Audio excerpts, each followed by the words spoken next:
To one of our Meet the Writer screenings already. Great! And you all know, of course, in 2 weeks we've got Kevin Williamson coming back for Scream, right? Hopefully you've all gotten copies of our program book that show the rest of the screenings through the end of the year. We've got some terrific writers and programs lined up. So hopefully you will all take advantage of that.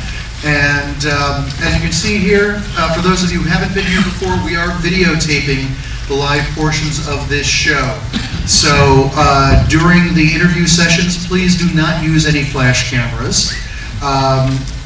What we're going to do is we're going to do about 10 minutes worth of pre-screening interviews between Joe Stefano, our guest of honor, and Dennis Michael, who we'll be bringing out in just a moment. We're going to run the film. We're going to take about a 5-minute break after the film starts to reset our lights and our cameras, and then we'll do extensive Q&A. We'll have the opportunity for you folks to ask questions of Mr. Stefano by handing out some 3x5 cards when you come back in from intermission, and write your questions as neatly as possible on the 3x5 cards, and we'll pass them on to Dennis, and we'll have a pretty lively discussion. Let's see, how many of you are scriptwriters? Great. We encourage you, obviously, as the Scriptwriters Network, to check out our website and our organization. As a matter of fact, this Saturday, Mr. Stefano has been gracious enough to agree to appear at one of our monthly meetings for a different type of Q&A than you're going to hear tonight. And for more information about Scriptwriters Network, Bill Lundy over there is the chairman. If you see him waving his hand on over the wall, he can answer all your questions during the intermission. And I think that about wraps it up for right now. I want to introduce right now Dennis Michael, who is our host and moderator, and he's going to take it from there. Thank you very much.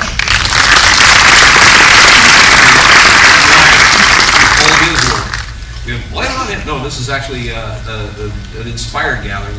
This is our 4th now evening in screening number 10, and we're having a great time with this, and I'm sure you're going to have a great time tonight because we have a real, this being October, trick or treat, a treat. Joe Stefano, why don't you come on out here, Joe?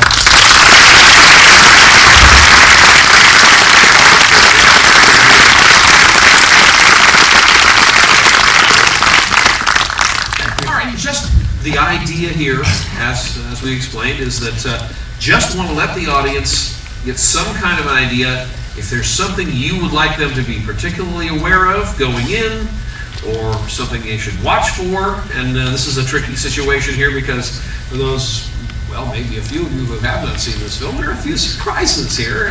But what should we look for? Well, I think you have to understand that the picture is expecting a great deal of you.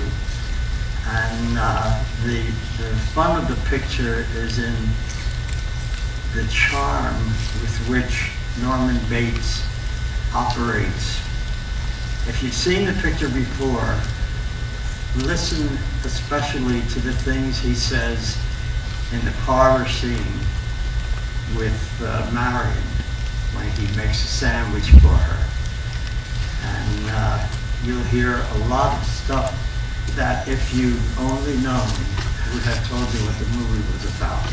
And I'm very proud of that because I always felt that Mr. Hitchcock loved to kind of leave a hole here and there in his movies. And I said, I don't want any holes in this, you know. I want everybody to understand what's going on. So we had a great time with that.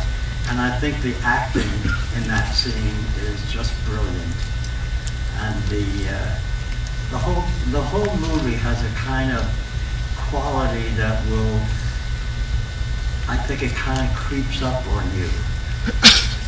It's about a girl who's having trouble with her boyfriend, and she wants to get married. She thinks it's time for him to make the commitment, and of course he can't because he's in some financial troubles. So she sees an opportunity to steal money, and she does. And as Norman says in the later scene, will go a little mad sometimes. And that was Marion going a little mad and stealing $40,000 that her boss asked her to put in the bank because he didn't like cash left in the office that might be stolen. So There's something I want to ask about, though. Right now, it might be the appropriate time.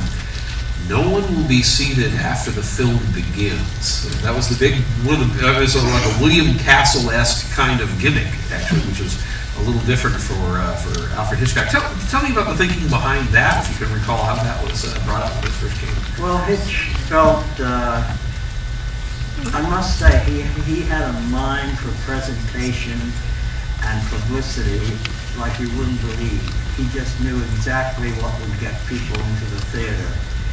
And when he first thought no one to be seated after the first 5 minutes, because then you wouldn't understand what the movie was about, the studio and everybody said, this won't work. You can't ask people to stand outside for the length of a whole movie. And he said, well, that's what I want them to do. And they actually put up the ropes like you see in banks, you know, so that people could stand there. And one day I was in the office after the movie had opened, and he got a call saying that it's raining in Chicago, and there's a line completely around the block. And he said, hand out umbrellas. So that was the way he thought, and he loved audiences. Let's don't waste any more time. Let's get right into Psycho, and we'll see you after the picture is over.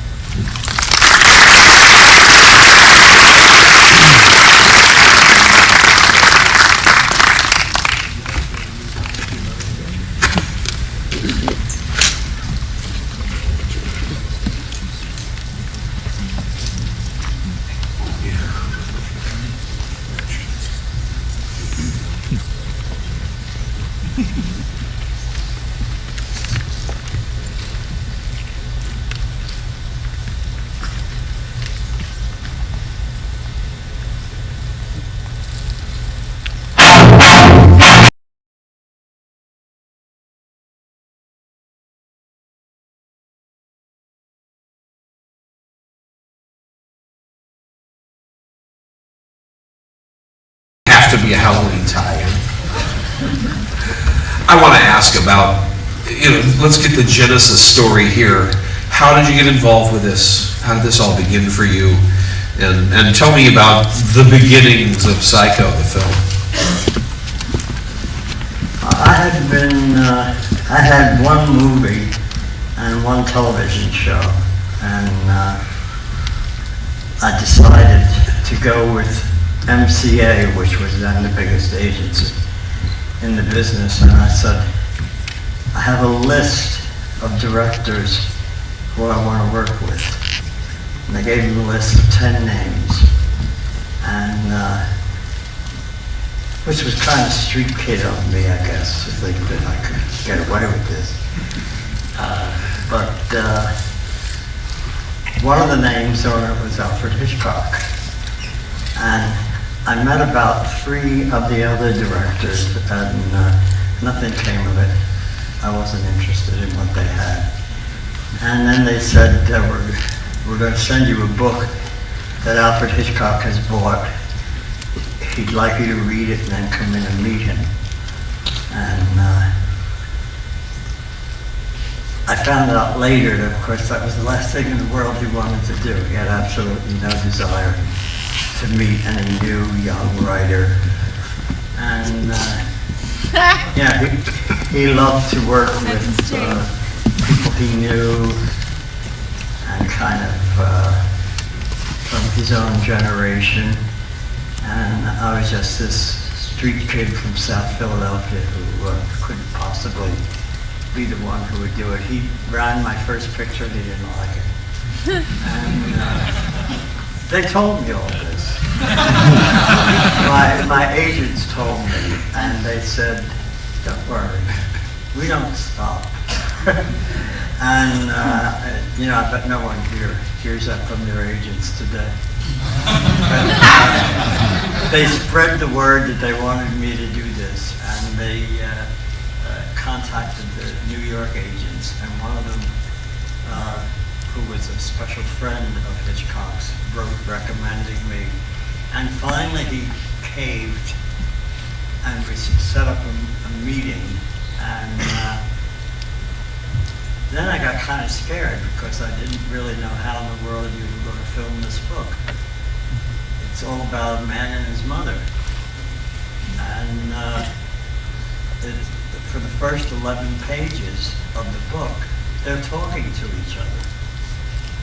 And I thought that was fine when I started the book.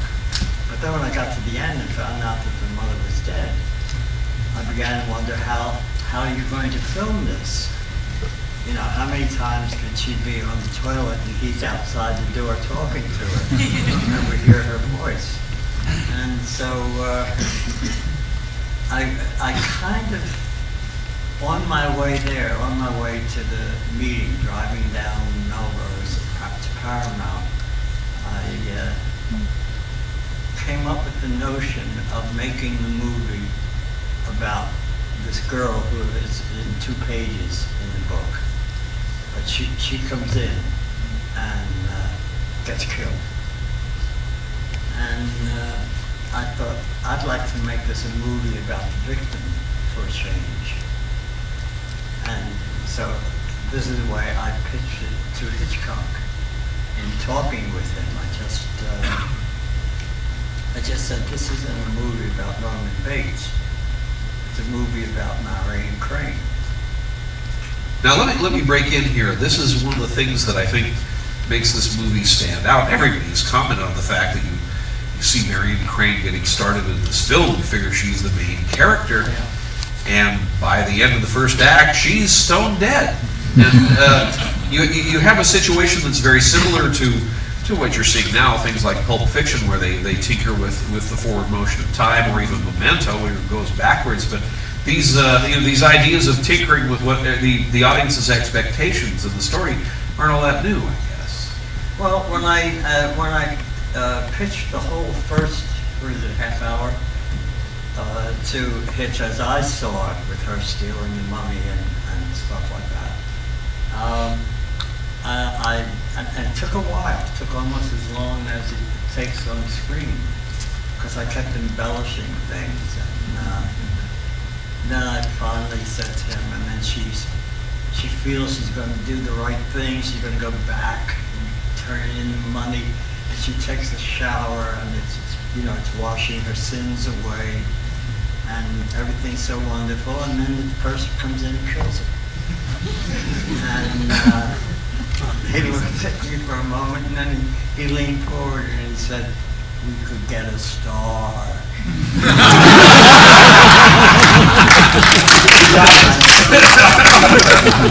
Oh my, isn't he wonderful?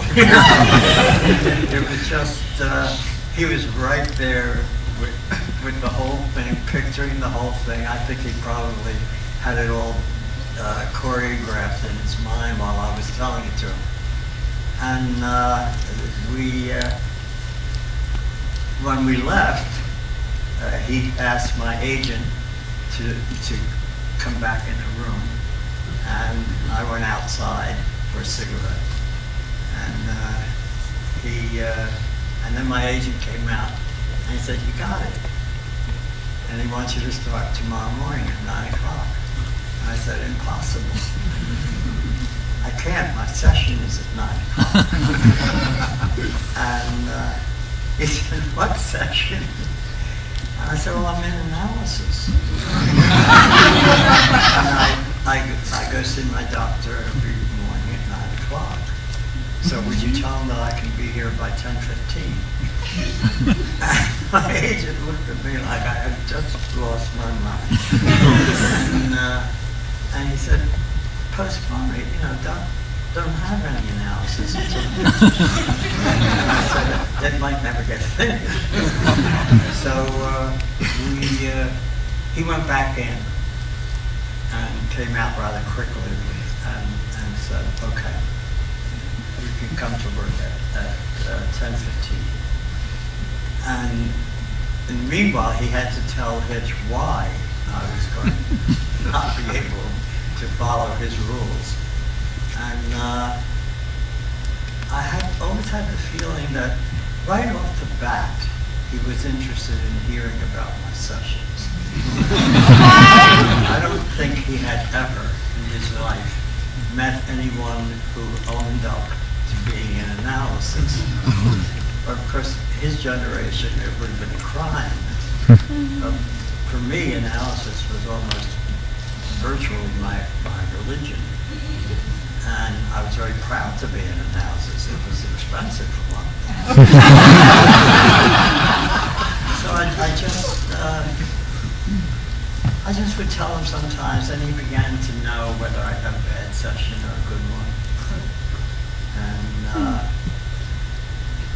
I found out right away that he loved to chat, and he loved gossip. So I'd make gossip up. And like I told him a terrible story about Eva Marie Saint. And when I was finished, I said, I think it was Eva Marie Saint. So he loved being put on, and we had a beautiful relationship. It was just delightful. Go get a star. I like that story very much. I'm told, and I don't know if this is true, and I'd like to check this out with you, that part of the thinking behind the way they made Psycho, black and white, with his television crew from his television series, was that he had seen the success that William Castle had had. It was American International. Yes. And when I met with him, he said, have you ever heard of American International? And I said, yes. Corman Films. And he said, do you know that they're making movies for practically pennies, and it brings in millions? And he said, what would it be like if we did one? And I loved it. He said we, you know, and it was like, suppose the great Hitchcock did one of these real low-budget movies, and we're talking about right after North by Northwest and Rear Window and all these big, expensive marshmallows that he had done. And he said, so I decided with this story we could do it for under $1 million, and in black and white. And my heart began to sink because I had imagined going to the south of France with him. Everything else was taking place in the south of France or in New York City or something. And I really like hearing felt, Spielberg was going to do the Blair Witch Project or something like that, right? Yeah. and I was kind of, and he knew I was disappointed. And he said to me one time that I probably would have enjoyed working with him on To Catch a Thief. And I said, yeah, I think I would have liked that. And he said, of course you would. We were in the South of France. And so he had a fix on me from day one. And it was just that what worried me was every time I had a disagreement about anything with him, it had to do with money. It had not only my money, it had to do with the budget. You know, I said, you know what bothers me is when that detective comes up the stairs and Mother rushes out and slashes his face. Isn't the audience by this time going to wonder why they're not seeing her? You know, why don't we have a close-up of Mother's face as she kills him? And he said, well, you know, what are you getting at? And I said, I'm getting at a camera shot where it's way above him and he keeps coming up. And the camera keeps on going up. Almost like we don't want to be near what's going to happen. And his reaction was, that cost $25,000. And I said, well then, you know, take it out of your own pocket. It's worth it. We can't let the audience wonder why they're not seeing the mother. And he finally agreed to do it. And so I was very pleased that he would spend $25,000 so that I could see a scene the way I wanted to see it. This sounds like I'm one of those situations where the writer was welcome on the set, or was expected to be on the set, as opposed to barred from the set, which is apparently the case in a lot of He wanted me there. He said, we're going to, one day he said to me, we're going to start pre-production, and I'd like you to come to some of the meetings. And he said, oh, and I'd like you to talk to the, the censors. Production code, as it was called. The production code was run by 6 men who I'd never seen before and would never see again. But he sent me to argue for the things that you saw in that script that nobody had ever seen on the screen before. Nobody had ever seen a toilet on the screen, let alone somebody flushing. And I said, amazing where milestones are found. Yeah. That's true. Never before a toilet in a movie. And he said to me, why do you want to see the toilet? I said, because most of the audience has toilet training problems. And so therefore, they'll begin to get a little unsettled when they see the toilet. And he said, you mean going into their subconscious? I said, if we could, great, And, but then he said, well, I had to argue for it. He said, it's your script, you go and talk to them. And I think what would happen if he went and talked to them is that they would be in total awe and not know what to say. And then he would find out later that they didn't want the toilet, they didn't want the sex scene, and all this stuff. So he sent me, and I took it all very seriously and argued. And I said, is there anybody ever in any audience who doesn't use the toilet? I said, we see them every day. Why not on film? Now, that's it, that you say that you put the toilet in there for that purpose is interesting in that, it was something we discussed earlier, that I was reading a very scholarly analysis of the script who mentioned the fact that one of the license plates of the cars that Marion was involved with had the letters A-N-L in it, in that maybe it was an anal sort of thing. And I thought, either this is the deepest script I've ever seen in my life, or this guy is reaching. And I wanted to ask you, no, okay, good. I feel The better. way we got those cars was that I think the production designer was sent out to rent 2 cars, one with an Arizona license and one with a California license, and they arrived.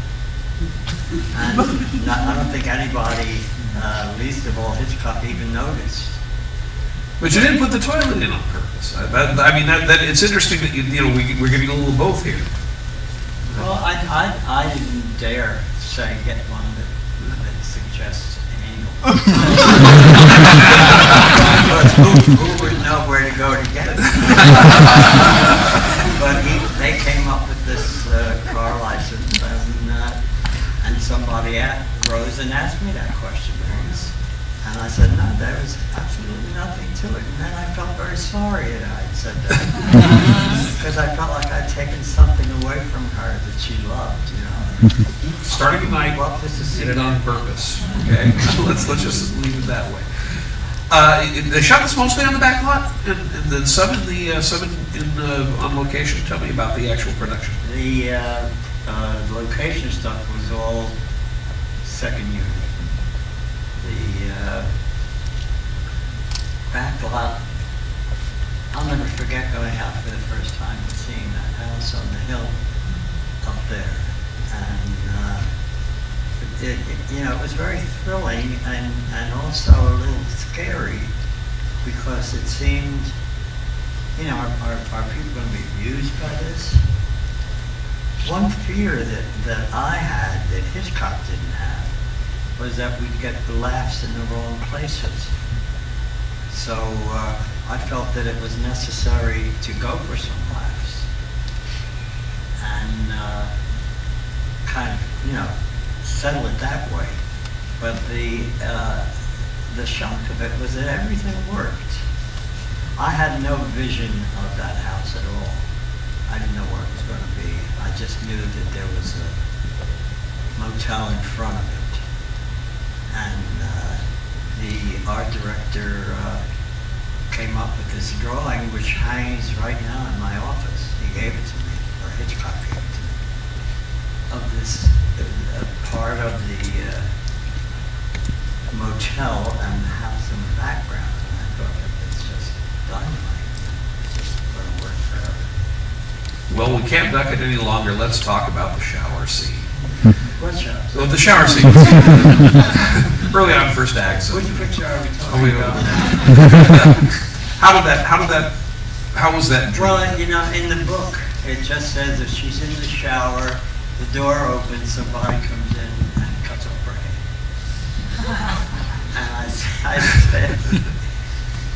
I said to Hitchcock that I didn't want to be associated with somebody getting their head cut off. I said, well, you wouldn't do see it roll.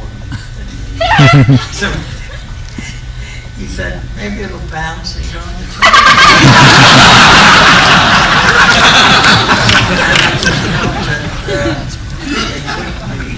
And he said, I kind of delayed talking about that scene because things were coming up in my analysis about me and my mother. And I didn't like the idea that she was going to get killed and we would think it was the mother who had killed her. And so we just, he said, put in the script that she gets killed in the shower. He said, I don't care how you write it, we'll discuss it. And what's his name? The art director. Oh, no, thank you. Saul Bass. Saul Bass will do some storyboards for us. He said, I want it very quick and over with quick. And he said, but don't put that in the script because if you do, somebody will steal it and it'll be out in the movie before ours opens. Because script stealing in those days, I know it's not so today, but people stole scripts all the time. And as a matter of fact, on the Outer Limits, I had a mimeograph man who was selling them until I found out about it. But it was really all very simple, you know. Attempt to adjust your duplicating machine. Yes. I have a question here that actually relates to what you were just talking about here that mentioned you were in therapy, you wrote the screenplay. Okay, were there crossovers? Was, you know, some of your experiences? I mean, let's you know, let's don't pursue this too far, but were there, you know, did you have mother issues? That's what the question is. No. I had mother issues very much like Norman did. I've always thought that my mother was very seductive and that even as a kid of 10 or 11 or 12, I sensed that she was thinking things that maybe were a little embarrassing for me. She was a wonderful lady and a very good mother, but she was also aware of sex, you know, and a lot of stuff was coming up in the analysis that was very similar to where we were in the script, and it disturbed me very much. And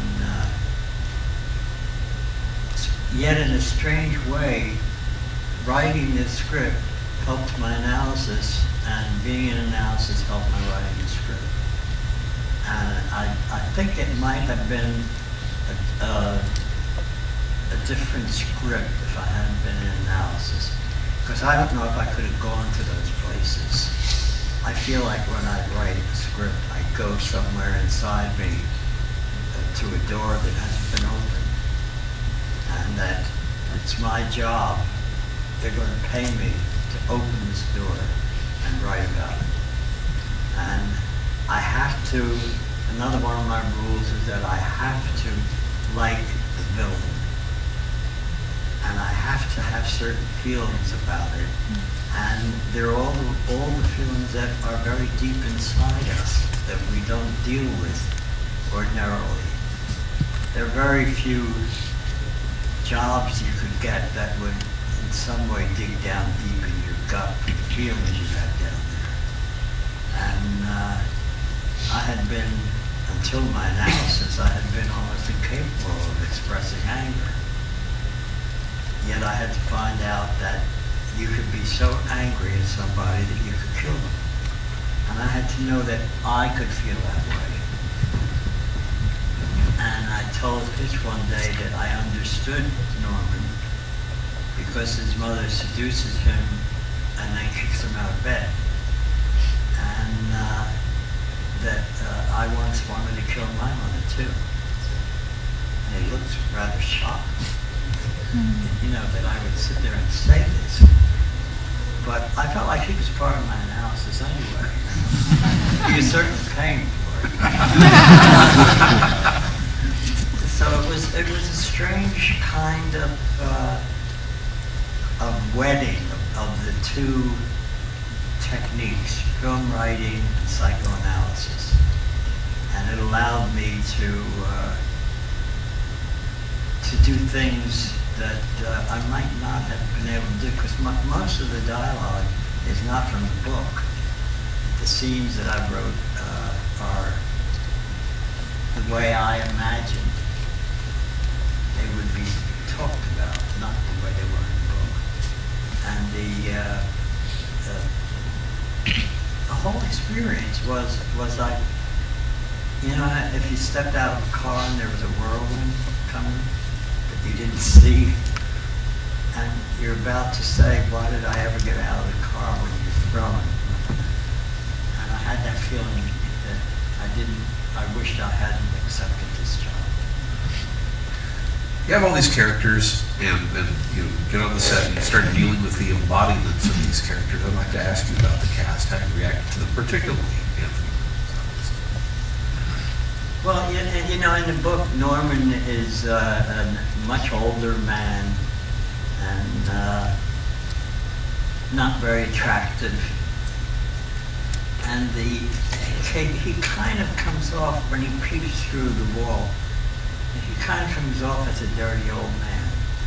And I said, once we agreed that the movie would be about Marion and then we'd kill her, I take her away from the audience, because you love her by this time.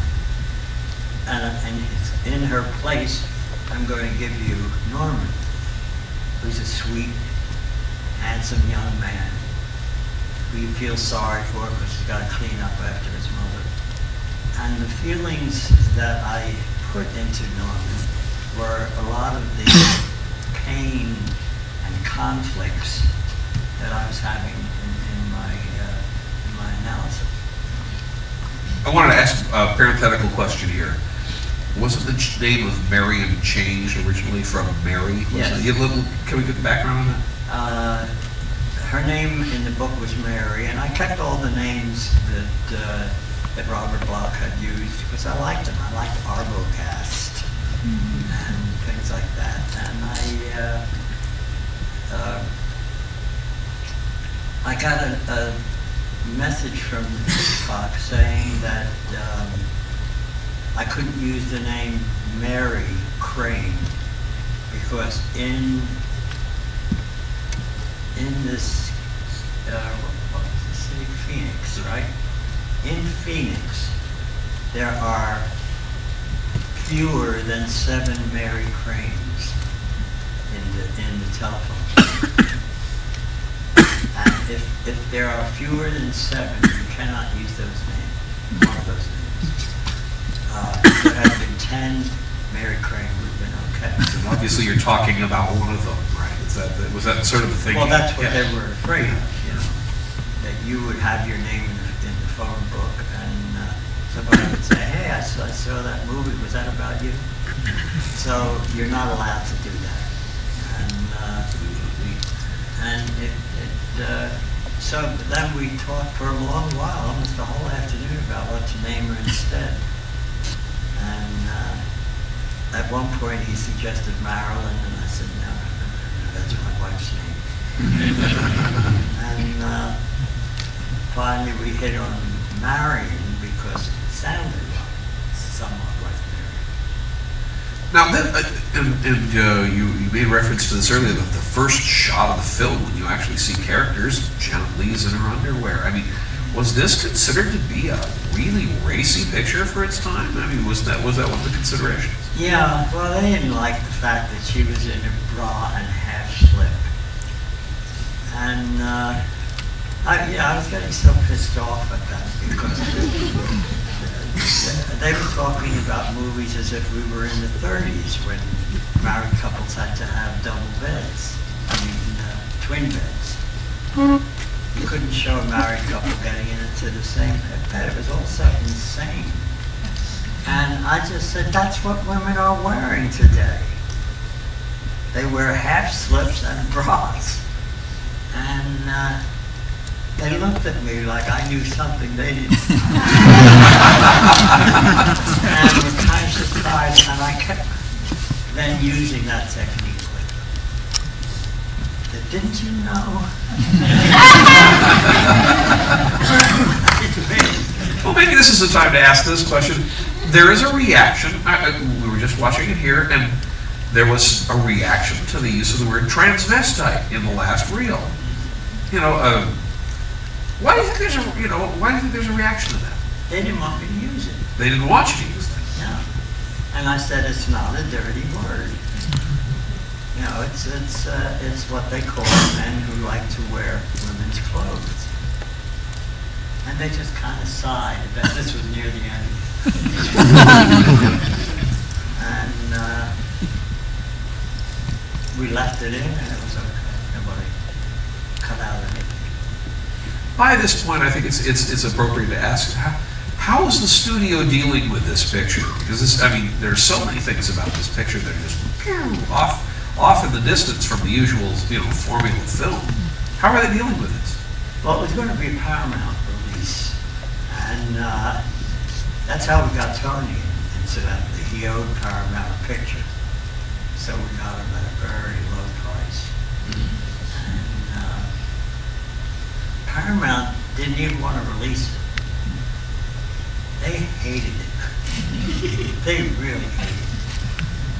And a lot of Hitchcock's friends hated it. He's told me about people who told him he should drop the project, or at least change the title, or, all kinds of things like that. And I'm glad he didn't listen to any of them, because the picture was a smash. Overnight I became somebody important in Hollywood because I had written the screenplay. And Robert Bloch became important because he had written the book that I allegedly Well, there is a question about there, that asks here, why didn't you, write this, adapt the book directly? Why? I mean, there were some changes apparently, right? That you did go off in a slightly different direction. I'm not sure I understand. Why did I'm not sure I did, because I've never read the book either, to tell you the truth. Your decision not to adapt the book directly is this question here that I have. Well, because it was unfilmable. I mean, that's a fine answer. As I said, how do you show a man talking to his dead mother and then using his voice for her reply without blowing the whole movie? Then who cares who comes to the motel? And the thing I felt when I was driving along to that first meeting and didn't really know what I was going to say was, okay, what makes me angry? And I thought, of all the murders that are being committed and it seemed like there were a lot of murders in the 50s. It seemed to me that we always got to know a lot about the killer and virtually nothing about the victim. And this was one of the things I said to Hitchcock, that this is about a victim, a very beautiful girl who you love, and then you see her get killed right before your eyes. And it seemed to, I think it rang a bell in people, because no matter what age you were when you saw the movie, that could be your, if you were very young, it could be your big sister, it could be your girlfriend, it could be your wife, and here she was senselessly killed by what appeared to be a homicidal maniac mother. And I thought, if we don't know her, if we don't like her, I don't know where this movie's going to go. I'm certainly not going to like Norman. I said, after I decided that we were going to take her away from you, I then felt, well, now we'll have to give you Norman. And he's got to be nice. You got to like him. So that scene of the cleaning up in the bathroom, mopping and everything, was very important. And I wanted it long to give you a chance to move over to Norman. And I was delighted by the way it worked, because by the time Norman finishes cleaning up, putting the body in the car and throwing the newspaper with the money in the car, you feel so bad for him for having to do all this, clean up after his murderous mother. And then he gets in the car and takes it to a swamp and pushes the car in. And at one point, the car stops. And the audience kind of murmured at the first screening that I saw. And I thought, they want that car to go down. Now They're already hooked on Norman. Now you take a script like this, you know, your standard script analyst, and he'll take a look at it and says, "Who's your protagonist here?" You know, I mean, you can't do something like that now, can you? Hitchcock was the protagonist. Come on, clap for that one. I don't know. It's so off-putting if you pitch it as I wrote it. It's very hard to get people to accept these things. The fact that she's in the shower and she gets murdered is like, what? You know, this is the person I was following. How could she be murdered? And as a matter of fact, Hitch's concern was that Vera Miles coming in might make the audience think, oh, she wasn't killed after all. You know, that this was Janet Leigh. And Vera had just done a movie where her head was shaved. So she had to wear that rather unattractive wig that Hitchcock for her. And the wig was blonde. You know, it was sort of almost as if he was trying to make you think that this was marrying again, you know, which was not so. But it was all playing tricks on the audience, I think. As a writer, I sometimes will go through, I'd reach a point in a script and I will go through maybe 25 to 30 notions on where I want to go next. And I will invariably feel good about the one that I don't think anybody else would expect. Well, you said going in, when we started this evening, that this movie expects a lot from the audience. Yeah. Maybe I can get you, now that everybody has seen it without any possible exceptions here, go, you know, expand on that. What do you mean by that? What is this? We ask you to love and be concerned about a woman who's just stole thousands of dollars that was supposed to be a wedding present for the man who had the money. She just stole all his money. She's acting like she had just, you know, committed 8 murders. She's so frantic when the cop comes up to her window when she's asleep. Yet we want you to like her, and we want you to care about her. And so you don't want her to get arrested. You know, this is where I feel that the scene where the cop is talking to her, you want her to get the hell out of there. Or you want her at least to not look so suspicious. And so I gave her lines that weren't good for her to be saying. She should have been nicer to that cop. But she's not an experienced thief. She doesn't even yet really realize what she's done. She's gone a little mad. So the fact is that I